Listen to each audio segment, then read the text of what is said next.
Today, we're going to be talking about mysteries. There's a lot of dungeon masters and a lot of advice for how to get a mystery to work where you want the players to get to the solution, to get to the answer. You want them to find out who done it or what's happening, to find a way into the thing that you've built for them. The pieces that you've laid out in your adventure need to fit together in such a way that they can be solved and the players can progress. But that's not what we're about here. We're building a sandbox campaign, and we don't need the players to progress in any one way. You need to make sure that the players do eventually get the information they need, but you don't actually have to worry about making sure you have something to do if the players can't get forward in any sort of particular mystery, anything that's going on, because in a sandbox, at least the way that I run it, there's going to be so many pieces, there's so many plot hooks, there's so much stuff to do, there's so many trails to go down that it doesn't really matter if they go and look down and go, we really don't have an idea of what's down that way. And not only that, but we think that there's something we need to know in order to go down there, or there's something we need to do, or there's something we need to puzzle out in order to make that feel like it's something we want to do. Finding out who done it with a mystery murder in town in a sandbox might not be something they end up doing. They might do something completely different, and that's okay. You don't need to lead them to it.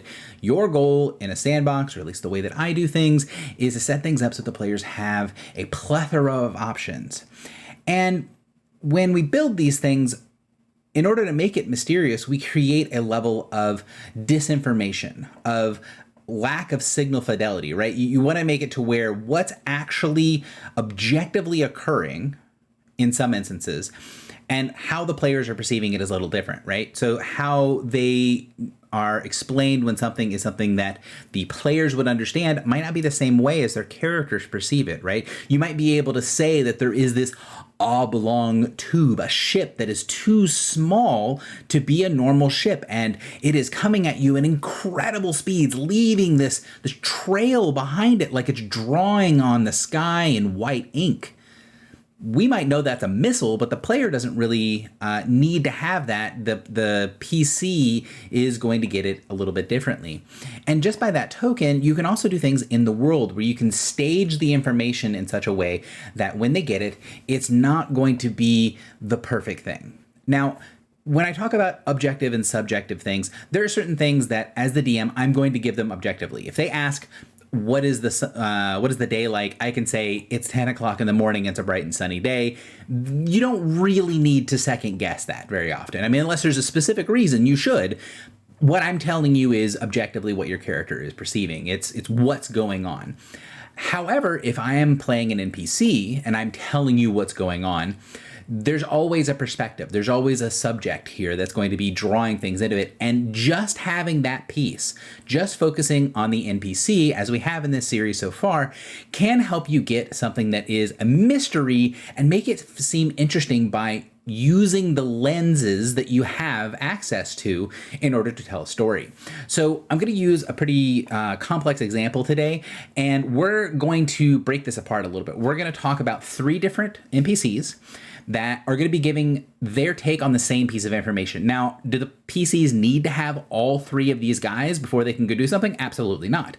But these are the 3 NPCs that I'm going to flesh out a little bit when I'm connected to this event so that the players have different perspectives on things. And they might encounter one of them, they might encounter none of them, they might encounter all 3 of them. They might find one person and then decide, I don't think this person is giving us everything, or they might not know everything, and we're going to go to find other people that have seen this same thing or heard about this same thing in order to figure out what's happening. And if you've done a good job with this sort of mystery, what you'll get is that you're getting all these strange angles looking down at something, and the players can take the pieces that they need or that sound good from those different angles and look in.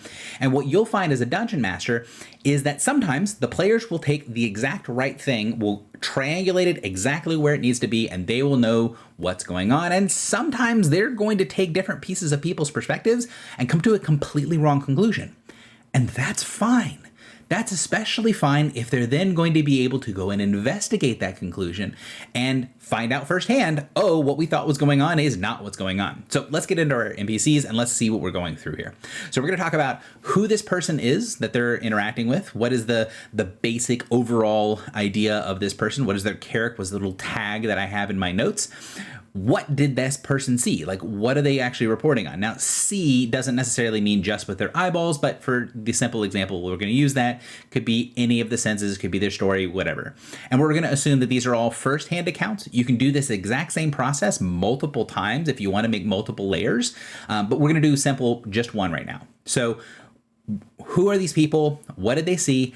And then how does this person contextualize it? What conclusions does this person draw from what they saw? I experienced this thing. My experiences tell me that this is what's going on. And then lastly, and this is also very important, why are these NPCs telling the players what they're telling? Or if they're not telling the players, they're talking in a tavern or a bar, or they're complaining to someone, or they're bragging to someone. Why are they telling the story? Why are they giving this information? And I'm going to assume that all of them have a reason to get information, that your players don't need to, rope them to the ground and then pull information out like they're pulling teeth. Let's assume everyone is trying to give them information. And the last thing I'm going to say is let's assume nobody is actively lying here. The signal fidelity is low, but that's just because that's how perspectives work. It isn't that anyone here is being truly dishonest, although you can definitely have dishonest people.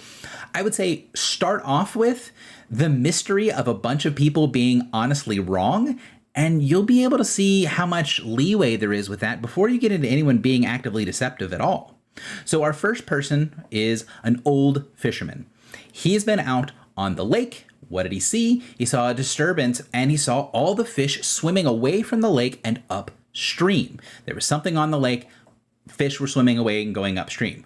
Okay, how did they contextualize this? Well, when they were a lad, they heard a story of a mythical fish that could grant you a wish if you caught it. And it only showed up once every 100 years. And they know their grandfather saw it all those years ago, and that might be what it is. Now, why are they telling the story? Well, the old man, he's an old fisherman. He just likes telling the story. There's a joy in him seeing something interesting and then being able to tell this tale about it. And maybe this is something he does all the time, and people don't take this tale as any special relevance, right? Like, he spends all kinds of tales. He's been telling this one a little bit more fervently than others, but, he talks about catching a fish the size of his boat and, wasn't able to make it back to shore, right? You can have this NPC get fleshed out with just these simple pieces and by delivering this piece of information. So that's our one perspective, our old man who is a fisherman who's telling tall tales about a magic fish on lake. Next person. Who are these people? This guy is a trapper who's up on the mountain. He's just trying to make a living, catching furs and deer and trying to do whatever he can to live on the fringes of civilization and mostly be left alone except for the occasional times where he comes into town for supplies. What did they see? They saw that deer were avoiding their traps and they weren't going down to the normal watering holes. They weren't going along their trails. They were being really skittish. And, he had a lot of things set up around the edge of the lake and all of his traps are coming up empty. Now, how are they going to contextualize this? Well, they think, all right, there's a predator or something. Like the animals are noticing something in the water. There's a predator here. I've heard tale of crocodiles, of these strange beasts that can swim up the river from the ocean and can terrorize a lake and will just consume everything until they've destroyed all the game. And why is the trapper telling this? He wants to bitch about it. He wants to bitch about it. He's had a bad day. His traps are all empty. He's tired, he's hungry, he's not getting what he wants, and he has kind of gone doom and gloom, sort of opposite of our fishermen, right? He's gone doom and gloom that there is a crocodile in the lake that is ruining everything for him. Third person. This is our retired soldier, our guy who was connected to something from our lore document, who will have something for the PCs if they want to know a little bit more about this, or might have a connection if one of our PCs is a veteran or something like that. This is a guy in town who's a little bit older, but maybe he's well respected or something like that, and he's here trying to raise a family and not worry about what he was in a former life. Now, what did he see? Late one night, he was training right as it was getting towards dark. His son is making incredible progress with the sword and, started to work on the spear a little bit and noticed that there were some lights in the water, some twinklings off in the lake. And, he's seen that sort of shit before. He was in the war. He knows that sort of weird opalescence, that's some sort of magical nonsense, and that means danger. Guy is not a spellcaster. He sees that and says, that's not a trick of the light. That's some sort of magic. Don't fuck with it.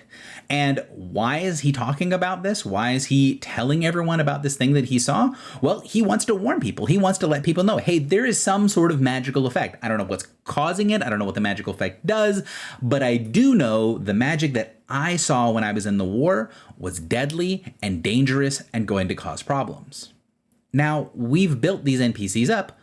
What is the mystery here? Are there multiple stages to it? Acts? Can the players just go and experience things?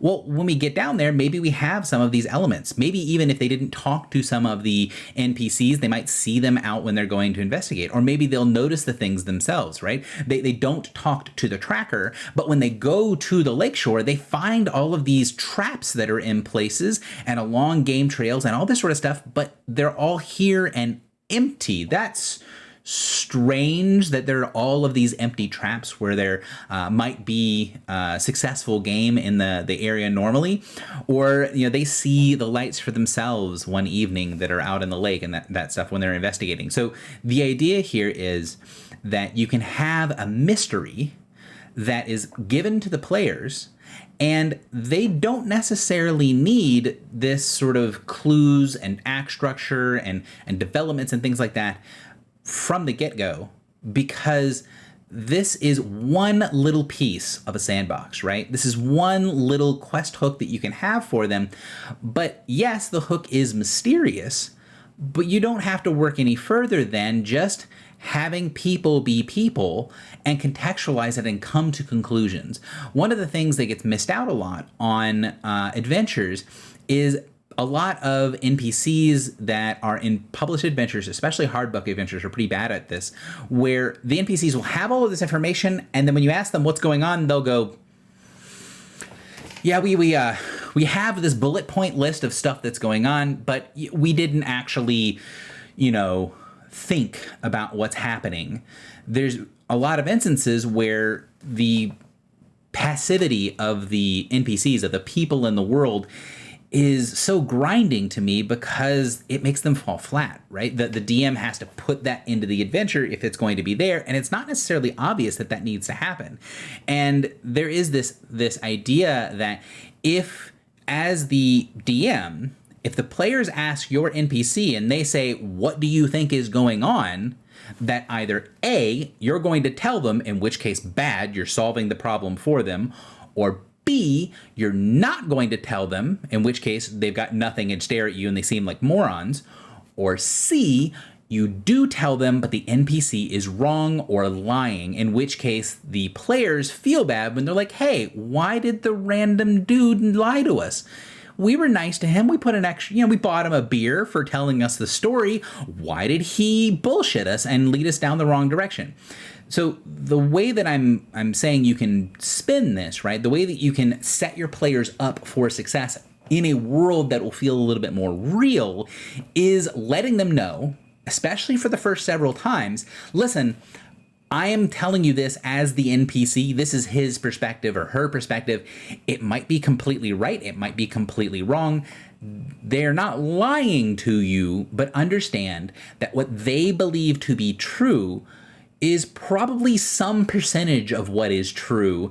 And whether that percentage is 99% or 1%, that's going to be up to you to figure out. That's the mystery. That's the thing. It's decoding information and figuring out how do we break apart the perspective of these people and make them into actual resources that we can act on, rather than just being random people saying random things. How do we create something of an adventure out of this from having different people going about their lives and living their lives? And as the DM, if you make these NPCs and you give them a little bit of their own voice and you have them have conclusions that they jump to, once you start adding those things in, you'll find that it's really easy to kind of overload the information, right? You're not looking for dropping 3 clues anymore.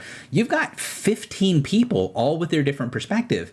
And if you know who they are, you know kind of what they contextualize things as, then they're going to have completely different takes on things, right? even these 3 NPCs that we have, you might have a 4th NPC who didn't experience any of this, who's, let's say, the barkeep. And the barkeep is used to the old fisherman coming in and telling tall tales and wheeling and dealing to get a pint off of a stranger. They're going to tell you that the fisherman is full of shit, and they've told that story for 30 years.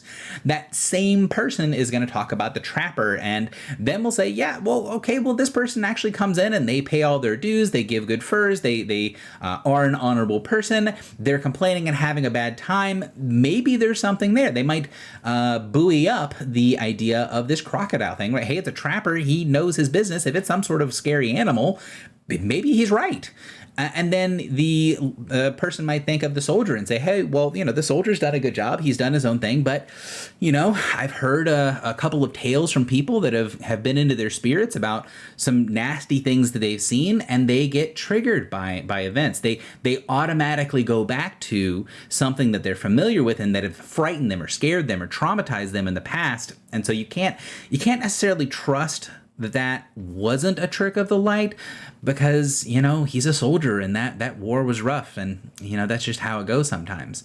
And so you can build up that cast of characters really easily by taking our primary sources and then just filtering other NPCs through it. What would this person think about this story being told by this person? How will they see what's happening here? How will they perceive the story that's being told? How will they contextualize it with the information that they have? And when the PCs ask them about that, what is their motivation for telling them what's going on? Hey, I just want you to pay your bill and to have a good pint and, to sit here and listen and to not feel bad about these people, right? Don't blame the old fisherman. It's just how he is, right? We like the guy. He's just full of shit. That's just how life works.